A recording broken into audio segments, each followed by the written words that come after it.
حضرت سیدنا ابراہیم علیہ السلام آپ پر اللہ رب العزت نے 7 آزمائشیں فرمائی۔ پہلی آزمائش تھی سورج اور چاند، اس میں دوسری آزمائش تھی نمرودی بادشاہی کا مقابلہ، اور تیسری آزمائش جو تھی وہ آپ علیہ السلام کی بڑی عمر میں ختنہ کروانا، اور چوتھی جو آپ کے اوپر آزمائش آئی تھی وہ تھی آگ میں ڈالا جانا آپ کا، اور 5ویں آزمائش جو آپ پر کی گئی تھی وہ آپ کے خوبصورت بیٹے حضرت سیدنا اسماعیل علیہ السلام کی قربانی تھی، اور چھٹی جو تھی وہ اللہ رب العزت کی خوشنودی کے لیے اللہ رب العزت کے راستے میں وطن کو چھوڑ کر ہجرت کرنا، یہ آپ کی چھٹی آزمائش تھی۔ اور 7ویں آزمائش تھی کہ اللہ رب العزت کے حکم کے مطابق اپنے فرزند ارجمند کو اور اپنی نیک پاکصاف خوبصورت اور خوبصیرت بیوی کو تنہا ایک جنگل میں چھوڑ آنا۔ یہ 7 آزمائشیں ایسی تھی کہ جن کو حضرت سیدنا ابراہیم علیہ السلام نے بخوب ہی نبھایا، اور ان میں آپ کامیاب بھی ہوئے۔ تو حضرت سیدنا ابراہیم علیہ السلام کی ولادت باسعادت ایسے ماحول میں،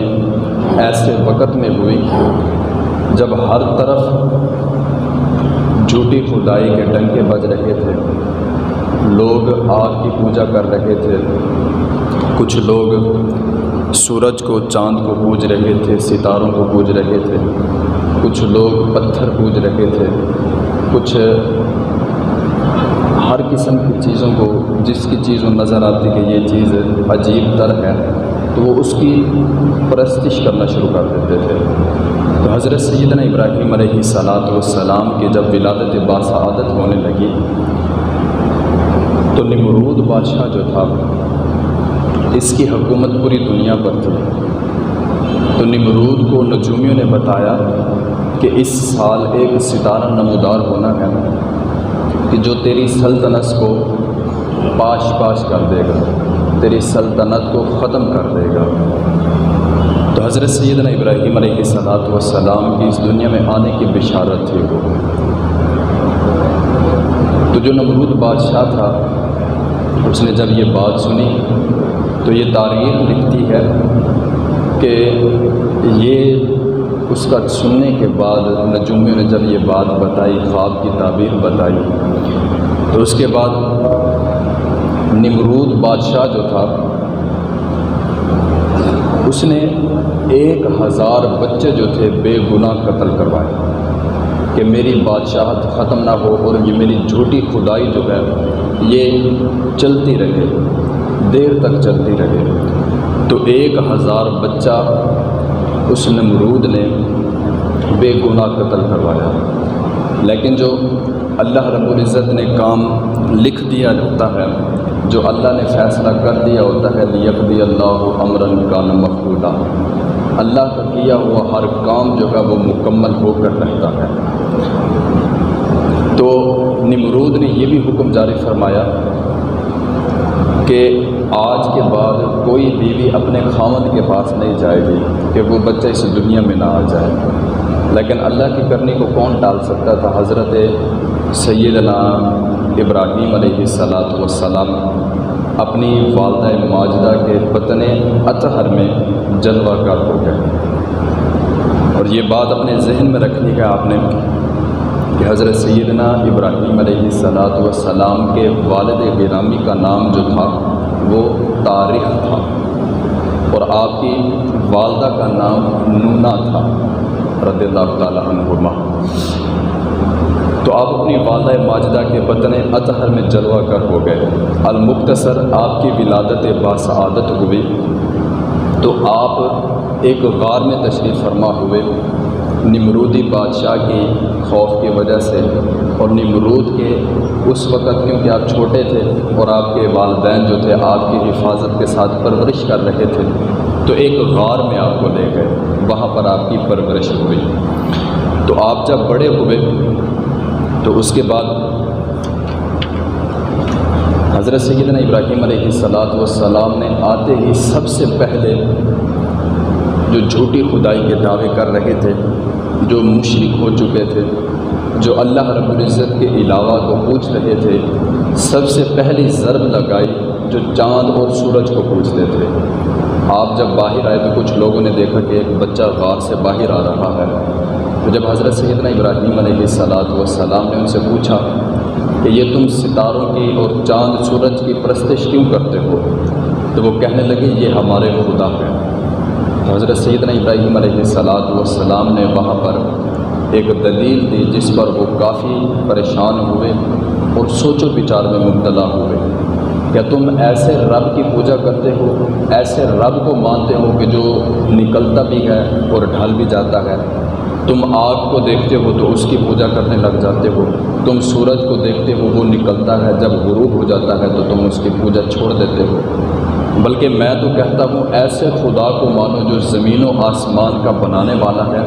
جو اس سورج چاند اور ستاروں کو نکالنے والا اور واپس غروب کرنے والا ہے۔ تو پہلی آپ نے ضرب لگائی مشرکین پر۔ تو یہ بات چلتے چلتے نمرود بادشاہ تک پہنچی کہ وہ بچہ اس دنیا میں آ گیا ہے جس کی وجہ سے میری سلطنت کو نقصان پہنچنا گیا۔ اور آپ کی جو ولادت باسعادت تھی وہ بابل کے شہر میں ہوئی تھی، جس کو آج عراق کے نام سے جانا جاتا ہے۔ بابل کے شہر میں حضرت سیدنا ابراہیم علیہ السلام کی ولادت باسعادت ہوئی، جس کو آج کے دور میں عراق کے نام سے جانا جاتا ہے۔ تو حضرت سیدنا ابراہیم علیہ السلام اس وقت اکیلے اللہ رب العزت کی وحدانیت کا پرچار کرنے والے تھے،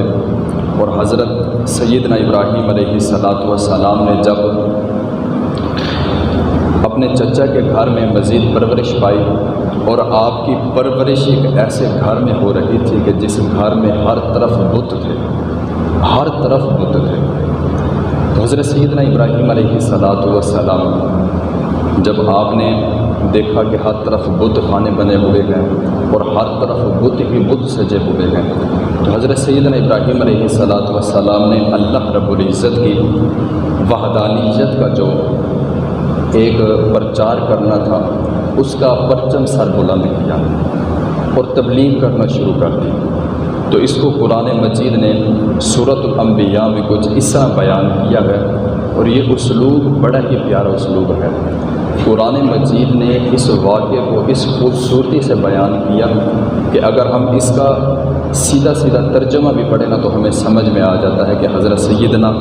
ابراہیم علیہ السلام نے نمرودی بادشاہت کا خاتمہ کیسے کیا۔ قرآن مجید میں اللہ رب العزت ارشاد فرماتا ہے کہ وَلَقَدْ آتَيْنَا إِبْرَاهِيمَ رُشْدَهُ مِنْ قَبْلُ وَكُنَّا بِهِ عَالِمِينَ، کہ جب حضرت سیدنا ابراہیم علیہ السلام بلوغت کی عمر کو پہنچے، کچھ سمجھدار ہوئے، تو ہم نے اپنے اس بندے کو سمجھ بوجھ عطا کر رکھی تھی، اور ہم جانتے تھے کہ یہ ہمارا ابراہیم ہے، اور اس کو ہم نے سمجھ بوجھ فہم و ہدایت دے رکھی تھی۔ تو اس کے بعد حضرت سیدنا ابراہیم علیہ السلام کیونکہ اپنے چچا آزر کے گھر جو ہے پرورش پا رہے تھے، تو وہ بت بناتے تھے، بت کے پجاری تھے، پرستش کرتے تھے بت کی۔ حضرت سیدنا ابراہیم علیہ السلام نے آگے سے فرمایا کہ اے چچا، اس قال لی ابیہ و قومہ ما ھذہ التماثیل التی انتم لہا عاکفون، فرمایا جب انہوں نے اپنے چچا سے اور اپنی قوم سے یہ کیسی مورتیاں ہیں کہ جس کی تم عبادت کرنے کے لیے جمے بیٹھے ہو، یہ کیسی پتھر ہے کہ جن کی تم عبادت کر رہے ہو۔ قالوا وجدنا آباءنا لها عابدین، تو آپ کی جو قوم تھی کہنے لگے ہم نے اپنے باپ اور دادا کو ان کی پوجا کرتے ہوئے دیکھا، تو ہم انہی کے نقش قدم پر چلتے ہوئے ہم ان کی پوجا کرتے ہیں۔ تو اس کے بعد حضرت سیدنا ابراہیم علیہ السلام نے ارشاد فرمایا کہ قال لقد کنتم وانتم وآباؤکم فی ضلال مبین۔ آپ علیہ الصلوۃ والسلام نے ارشاد فرمایا کہ بے شک تم اور تمہارے آباء و اجداد کھلم کھلا گمراہی میں تھے، یہ حق نہیں۔ اس کے بعد فرمایا کہ قالوا اجئتنا بالحق ام انت من اللاعبین۔ جب آپ نے یہ بات ارشاد فرمائی کہ تم کھلم کھلا گمراہی میں ہو، بتوں کی پوجا کرنا یہ شرک ہے، یہ ہمارے حقیقی معبود نہیں، تو آگے سے جو آپ کی قوم اور آپ کے جو چچا تھے وہ کہنے لگے کہ تم کیا ہمیں محض ٹھٹا سمجھتے ہو کہ ہمارے ساتھ مذاق کر رہے ہو تم کہ ہم اپنے خداؤں کو پوجتے ہیں اور تم کہتے ہو کہ یہ خدا جو ہیں یہ سچے نہیں ہیں، یہ حقیقی خدا نہیں ہے۔ تو اس کے بعد حضرت سیدنا ابراہیم علیہ الصلوۃ والسلام نے ارشاد فرمایا کہ اے میرے چچا اور اے میری قوم کے بندو، قال بل ربکم رب السماوات والارض الذی فطرہن وانا علی ذلکم من الشاہدین۔ تو حضرت سیدنا ابراہیم علیہ الصلوۃ والسلام نے ارشاد فرمایا کہ بلکہ تمہارا اور ہمارا رب تو وہ ہے کہ جو زمین و آسمان کو پیدا کرنے والا ہے، جو زمین و آسمان کا بنانے والا ہے وہ ہمارا رب ہے۔ بھلا یہ کیسے ہمارے رب ہو سکتے ہیں کہ جن کو ہم نے اپنے ہی ہاتھوں سے بنایا اور پھر ہم انہیں کی پوجا کرنے لگ گئے؟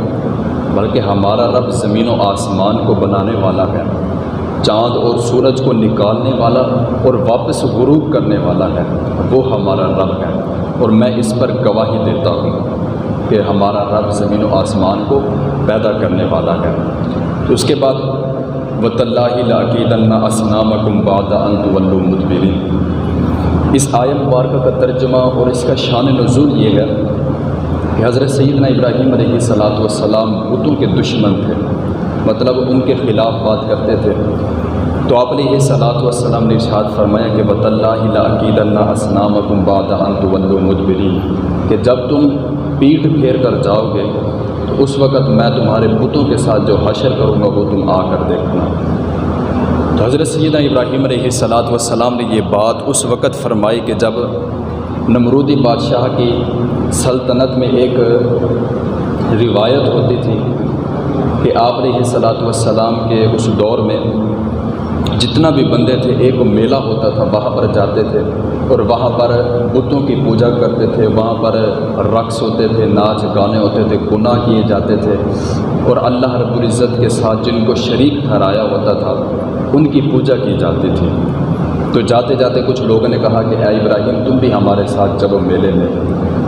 تو آپ علیہ الصلوۃ والسلام ارشاد فرمانے لگے میں تو پہلے ہی تم سے بیزار ہوں، میں تو پہلے ہی ان کے خلاف بات کرتا ہوں، اور تم مجھے میلے میں لے جانے کی بات کرتے ہو، وہاں پر یہی ہوگا تم مورتیوں کو جا کر پوجو گے اور میں ان کے خلاف ہوں، لہٰذا آپ ان کے ساتھ نہ گئے۔ تو آپ علیہ الصلوۃ والسلام نے ان کی پیٹھ پھیرنے کے بعد فَجَعَلْنَاهُمْ جُزَازًا إِلَّا كَبِيرًا لَهُمْ لَعَلَّهُمْ إِلَيْهِ يَرْجِعُونَ۔ حضرت سیدنا ابراہیم علیہ الصلوۃ والسلام نے موقع کا فائدہ اٹھاتے ہوئے کہ جب سارے بندے میلے کو جا رہے تھے تو ان کی ایک روایت تھی، ایک رسم تھی، وہ کیا تھی کہ وہ جب میلے پر جانے لگتے، سال بعد میلہ آتا تھا، جب وہ میلے پر جانے لگتے تو اپنے بتوں کی بارگاہ میں جا کر وہ حاضر ہوتے، وہاں پر طرح طرح کی مٹھائیاں رکھتے، وہاں پر حاضری دینے کے بعد سجدہ کرنے کے بعد وہاں سے وہ روانہ ہو جاتے۔ تو انہوں نے طرح طرح کی مٹھائیاں رکھی، طرح طرح کی مٹھائیاں رکھنے کے بعد اور اپنے رب کو، اپنے جھوٹے خدا کو سجدہ کرنے کے بعد وہ میلے کی طرف چلے گئے۔ حضرت سیدنا ابراہیم علیہ الصلوۃ والسلام نے اس وقت کا فائدہ اٹھایا تو آپ نے ایک کلاڑا پکڑا، کلاڑا پکڑ کے وہ جو سب سے بڑا بت خانہ تھا جس میں سارے بت قدا جمع تھے وہاں پر آپ پہنچ گئے، اور آپ نے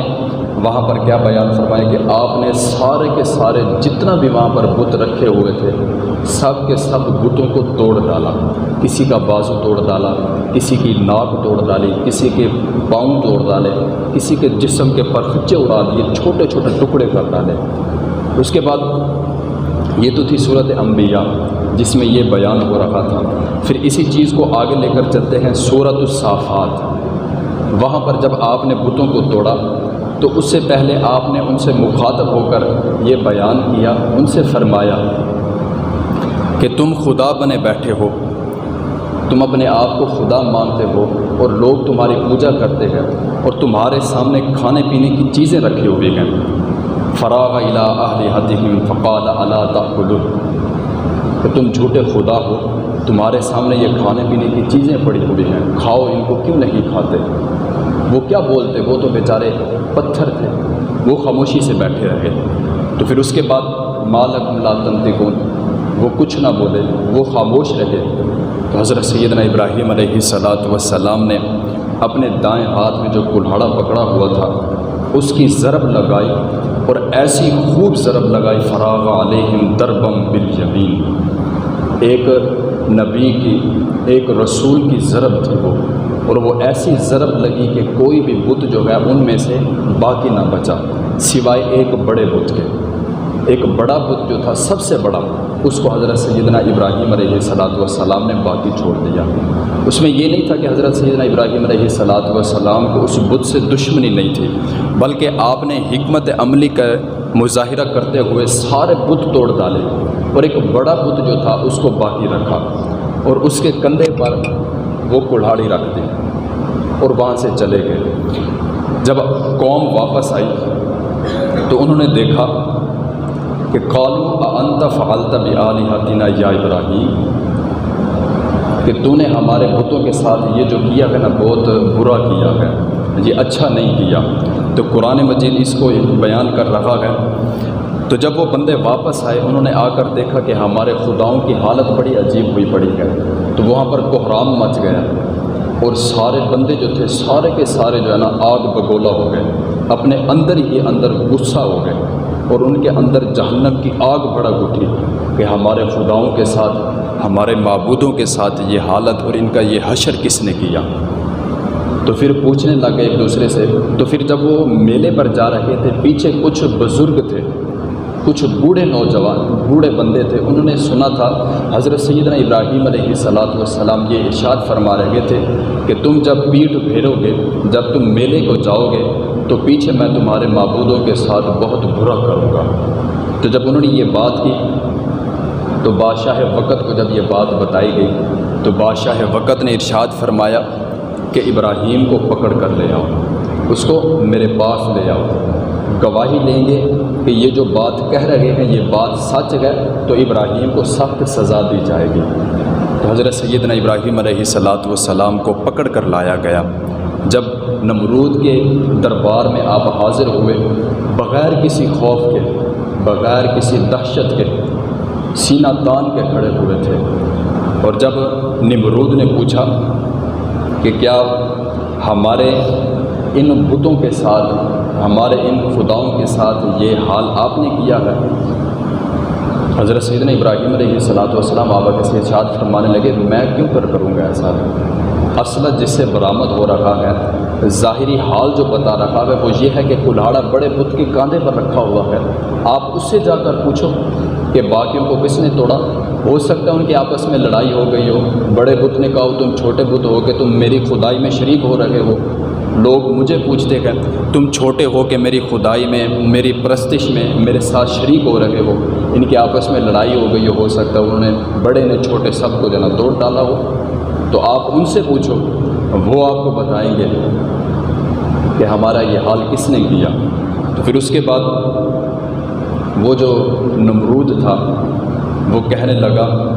کیا ابراہیم تم جانتے ہو کہ یہ کام تو بڑے نے کیا ہے تمہارے کہنے کے بقول، لیکن اس چیز کو بھی تم بخوب ہی جانتے ہو کہ یہ جو ہمارے بت ہیں یہ تو بول ہی نہیں سکتے۔ یہ کیا بولیں گے؟ یہ تو بول ہی نہیں سکتے، یہ تو پتھر ہے، یہ تو مورتیاں ہیں، یہ تو بول ہی نہیں سکتے۔ تو حضرت سیدنا ابراہیم علیہ السلام نے جب یہ بات سنی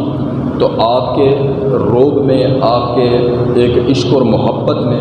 اور جو آپ وحدانیت کا وہاں پر پرچار کر رہے تھے، اور آپ کی آواز میں مزید دبدبہ پیدا ہو گیا، اور آپ نے بلند آواز سے کہا کہ اے نمرود، تم پوچھتے ہو ایسے خداؤں کو جو بول ہی نہیں سکتے؟ تم ایسے خداؤں کو پوچھتے ہو جو اپنی حفاظت ہی نہیں کر سکتے؟ میں بتاتا ہوں کس خدا کو پوجنا ہے، اس کو پوجو جو زمین و آسمان کو بنانے والا ہے، جو زمین و آسمان کو بنانے والا ہے، یہ تو اپنی حفاظت نہیں کر سکتے۔ تو پھر جب انہوں نے یہ بات سنی تو اس کے بعد ثم نکسوا علی رؤوسہم لقد علمت ما ہؤلاء ینطقون، تو جتنا بھی درباری بیٹھے تھے، وزیر مشیر تھے، جتنا بھی وہاں پر جو بھی نجومی بیٹھے ہوئے تھے، بادشاہ بیٹھا ہوا تھا، انہوں نے جب یہ بات سنی تو وہ اپنے سر کو نیچے جھکا گئے اور اپنے ہی اندر اپنے ضمیر کو جھنجھوڑنے لگے کہ بات تو وہ درست کر رہا ہے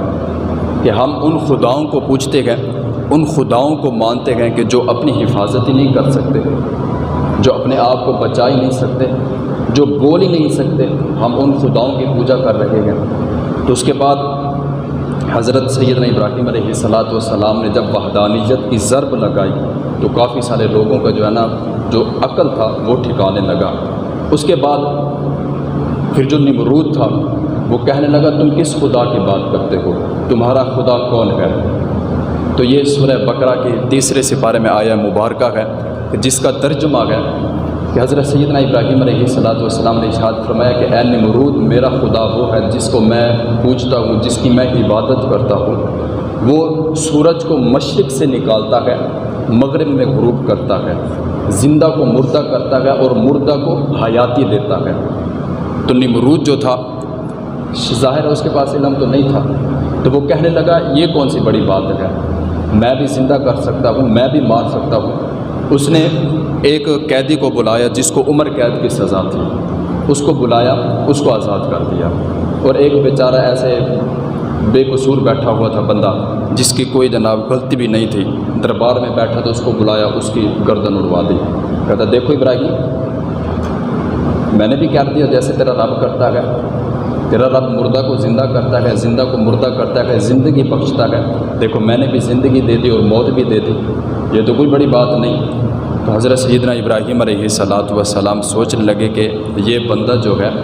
یہ وحدانیت سے بہت ناآشنا ہے۔ سو حضرت سیدنا ابراہیم علیہ السلام نے پھر ارشاد فرمایا کہ میرا رب سورج کو مشرق سے نکالتا ہے اور مغرب میں غروب فرماتا ہے۔ تو یہاں پر رک کر ایک بات کرنا چاہوں گا کہ حضرت سیدنا ابراہیم علیہ السلام نے جب یہ سوال کیا، یہ بتایا کہ میرا رب جو ہے وہ سورج کو مشرق سے نکالتا ہے اور مغرب میں غروب کرتا ہے،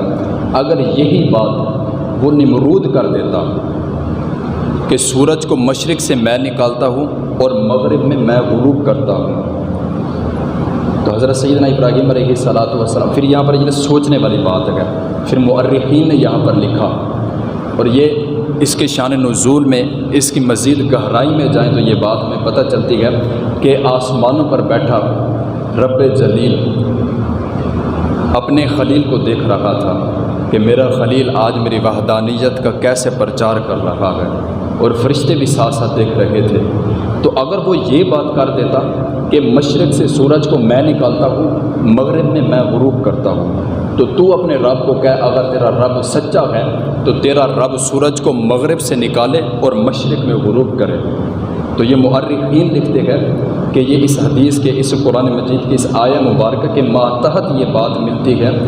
کہ اللہ رب العزت نے فرشتوں کو یہ حکم دیا ہوا تھا اگر نمرود یہ بات کرے کہ میں مشرق سے نکال کے مغرب میں غروب کرتا ہوں، تیرا رب مغرب سے نکال کے مشرق میں غروب کر دے، جب وہ یہ بات کرے تو تم فوراً جانا سورج کو مغرب سے نکال کر مشرق میں غروب کر دینا۔ تو فرشتے تیار بیٹھے تھے، دیکھ رہے تھے۔ تو نمرود جو تھا اس نے جب یہ بات سنی تو وہ بادشاہ تھا، وزیر مشیر بیٹھے ہوئے تھے، جب یہ دلیل پہنچی تو وہ لاجواب ہو گیا، اس کے پاس پھر کوئی جواب نہ بچا۔ تو اس کے بعد نمرود جو تھا وہ ذاتی انتقام پر اتر آیا، اس نے کہا یہ بندہ جو ہے یہ میری جو خدائی ہے اس کو یہ برباد کر دے گا، میری بادشاہت کو تباہ کر دے گا،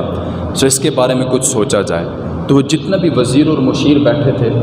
ان کے ساتھ مشاورت کرتے گئے، وہ جتنے بھی بندے تھے وہ مشاورت کرنے لگے کہ یہ ابراہیم جو ہے یہ تو ہمارے ہاتھ نہیں چڑھ رہا، اس کی دلیلیں اور اس کا جو بات کرنے کا طریقہ ہے وہ بہت اعلیٰ ہے، سو اس کو اب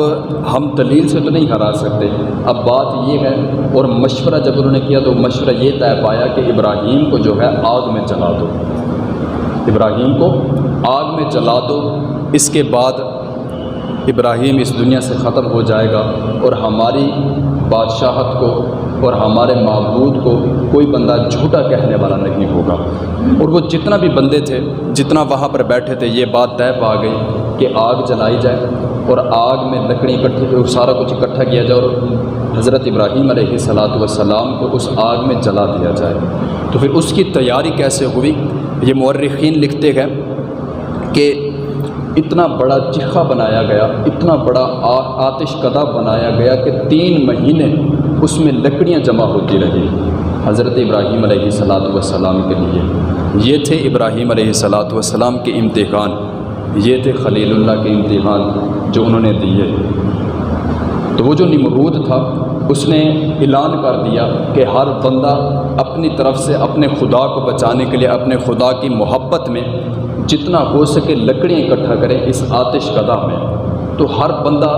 اپنی ہی محبت کے ساتھ، جس طرح ان کی محبت اپنے خدا کے ساتھ جھوٹی خدائی تھی اس کی،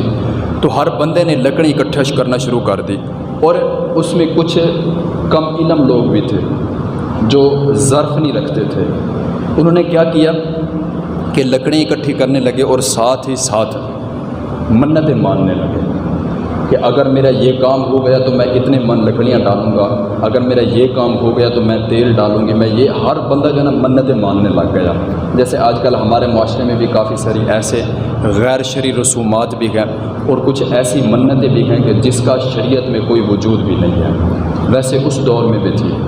وہ منتیں ماننے لگ گئے تو سب بندوں نے اپنے اپنی منتیں مانگی اور 3 مہینے تک اس میں لکڑیاں اکٹھی ہوتی رہی، اس میں تیل اکٹھا ہوتا رہا اور بہت بڑا آتش کدہ جو تھا وہ تیار کیا گیا۔ اس کے بعد اس میں جب آگ بھڑکائی گئی تو اس آگ کا عالم یہ تھا کہ اتنا بلند تھی آسمان کی طرف وہ آگ کے اوپر سے اگر کوئی پرندہ بھی گزرتا تھا تو وہ بھون کر کباب بن کر اس آگ میں گر جاتا تھا، اتنا بلند اس آگ کا جو نا شعلے بھڑک رہے تھے۔ تو حضرت سیدنا ابراہیم علیہ السلام کو رسیوں میں باندھا گیا۔ رسیوں میں باندھنے کے بعد پھر جب آگ اس میں پھینکے جانے لگا تو دیکھا کہ آگ کے قریب تو ہم جا نہیں سکتے، تو پھر ہم کیسے ابراہیم کو اس کے اندر پھینکیں؟ تو پھر شیطان جو تھا اس نے تو کام الٹ ہی کروانا تھا نا، جیسے ہم سے کروا جاتا ہے۔ دشمن تو ہے ہمارا شیطان، یہ تو ازلی دشمن ہے۔ تو شیطان نے کسی بندے کے ذہن میں یہ سوچ ڈالی کہ آپ جو ہے ایک منجنیق تیار کریں۔ وہ منجنیق اس صورت میں ہوتی تھی کہ بڑی بڑی لکڑیاں کھڑی کی جاتی تھی، اس میں رسیاں باندھ کے جب جنگیں ہوتی تھی اس وقت اس منجنیق میں پتھر ڈال کے رسیاں باندھ کے اس منجنیق کو پیچھے کھینچتے تھے اور وہ پتھر بڑی دور تک جا کر وار کرتا تھا۔ پھر وہ منجنیق تیار کی گئی اور حضرت سیدنا ابراہیم علیہ السلام کو رسیوں کے ساتھ باندھ کر، رسیوں میں جکڑ کر، آپ کے ہاتھ پیر باندھ کر اس منجنیق میں رکھا گیا۔ اور اس منجنیق میں رکھنے کے بعد جب اس منجنیق کو کھینچا جا رہا تھا تو ادھر سے حوریں جو تھی وہ ساری تڑپ رہی تھی، فرشتے جو تھے وہ کہہ رہے تھے، عرض کر رہے تھے کہ باری تعالیٰ اس سرزمین پر ایک ہی تو بندہ تھا جو تیری وحدانیت کا پرچار کر رہا تھا، آج اس کو بھی آگ میں ڈالا جا رہا ہے۔ تو قدرت کو کچھ اور ہی منظور تھا۔ تو فرشتے جو تھے وہ کہنے لگے کہ باری تعالیٰ کیوں نہ ان کی مدد کی جائے؟ تو اللہ رب العزت نے ارشاد فرمایا کہ اے فرشتوں جاؤ تم پوچھ لو، اگر آپ کی کوئی بات سنی جاتی ہے تو سب سے پہلے جو ہے وہاں پر ہوا کا فرشتہ آیا اور آ کر کہنے لگا کہ اے ابراہیم علیہ السلام میں ہوا کا فرشتہ ہوں، اگر آپ چاہو تو مجھے حکم دے، میں ہوا اتنا زیادہ چلاؤں، اتنا زیادہ ہوا چلاؤں کہ یہ آگ اڑا کر ان نمرودیوں کے اوپر ڈال دو اور ان کو میں نیست و نابود کر دوں۔ تو حضرت سیدنا ابراہیم علیہ السلام نے ارشاد فرمایا کہ اے فرشتے یہ میرا اور میرے رب کا معاملہ ہے، تو اس کے بیچ میں نہ آ، تو چلا جا۔ پھر اس کے بعد پانی کا فرشتہ آیا، کہنے لگا کہ اے ابراہیم علیہ السلام اگر آپ کی اجازت ہو تو اتنا پانی برساؤں کہ آگ جو ہے ٹھنڈی پڑ جائے۔ تو آپ علیہ السلام نے ارشاد فرمایا کہ اللہ کے فرشتے یہ میرا اور میرے رب کا معاملہ ہے، اس میں تو نہ آ۔ تو سارے جتنا بھی فرشتے تھے وہ جن کی ڈیوٹی لگی ہوئی وہ سارے یکے بعد دیگر آتے رہے۔ المختصر آخر میں حضرت سیدنا جبرائیل علیہ السلام تشریف فرما ہوئے اور عرض کرنے لگے کہ اے ابراہیم، اے رب کے خلیل، کچھ مدد چاہیے ہو تو مجھے بتاؤ، میں آپ کی مدد کروں۔ اگر رب کی بارگاہ میں کچھ پیغام بھیجنا ہو تو بتائیں، میں آپ کا پیغام پہنچا دوں۔ تو حضرت سیدنا ابراہیم علیہ السلام نے وہاں پر جو بات فرمائی نا، وہ بات ہمارے لیے بھی سبق تھی اور ہمارے لیے درس بھی تھا۔ حضرت سیدنا ابراہیم علیہ السلام فرمانے لگے کہ اے اللہ کے فرشتے، اے جبرائیل، میں جس بارگاہ میں عرض پہنچانا چاہوں اس کو پہلے ہی پتہ ہے کہ وہاں پر کیا ماجرا چل رہا ہے۔ اگر میرے رب کو سب کچھ پتہ ہونے کے باوجود بھی میرا رب راضی ہے کہ میرا خلیل جو ہے آج اس آگ میں جلے، تو خلیل آج آگ میں جلنے کے لیے تیار ہے۔ آج خلیل آگ میں جلے گا، لہٰذا میرا اور میرے رب کا معاملہ ہے، تو بھی یہاں سے چلا جا۔ آج ہمارے اوپر ہلکی سی کوئی پریشانی آ جائے تو ہم رونے لگ جاتے ہیں، چیخنے لگ جاتے ہیں، بھلکنے لگ جاتے ہیں، لیکن رب کی رضا کو تو ہم نہیں سمجھتے۔ رب کی رضا میں راضی رہنا ہی اللہ والوں کا کام ہوتا ہے۔ تو حضرت سیدنا ابراہیم علیہ السلام کو منجنیق میں ڈال کر جب اس منجنیق کو کھینچا گیا، پھر اس کو کھینچ کر جب اس آتش کدہ کی طرف اس کا منہ کیا گیا، تو حضرت سیدنا ابراہیم علیہ السلام ہنسی خوشی اس آگ میں کودنے کے لیے جا رہے ہیں۔ تو اللہ رب العزت نے ارشاد فرمایا اس آگ کو کہ کلنا یا نار کونی بردا، اے آگ میرے خلیل پر ٹھنڈی ہو جا، اور اتنا ٹھنڈی بھی نہ ہو جانا کہ میرا خلیل جو ہے اس کی سردی برداشت نہ کر سکے۔ وَسَلَامًا عَلَىٰ ابراہیم، ٹھنڈی بھی ایسی ہو جا کہ سلامتی والی ٹھنڈی ہو کہ میرے خلیل کو تکلیف نہ ہو۔ تو حضرت سیدنا ابراہیم علیہ السلام جب اس آتش کدہ میں پہنچے، جب اس آتش کدہ میں آپ جلنے کے لیے جب آپ کو ڈالا گیا، تو نمرود کی طرف جو آگ تھی وہ شعلے برسا رہی تھی، وہ شعلے برسا رہی تھی۔ اور جب حضرت سیدنا ابراہیم علیہ السلام آتش کدہ میں جلنے کے لیے پھینکے گئے تو آپ کی طرف جو آگ تھی وہ گلزار بن گئی تھی،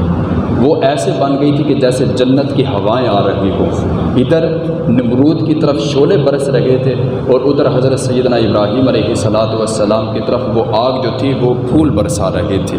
اور بتا رہی تھی کہ اے بندو، اگر رب کی رضا میں راضی رہو گے تو اللہ رب العزت ایسی تدبیریں فرمائے گا کہ تم حیران رہ جاؤ گے۔ تو حضرت سیدنا ابراہیم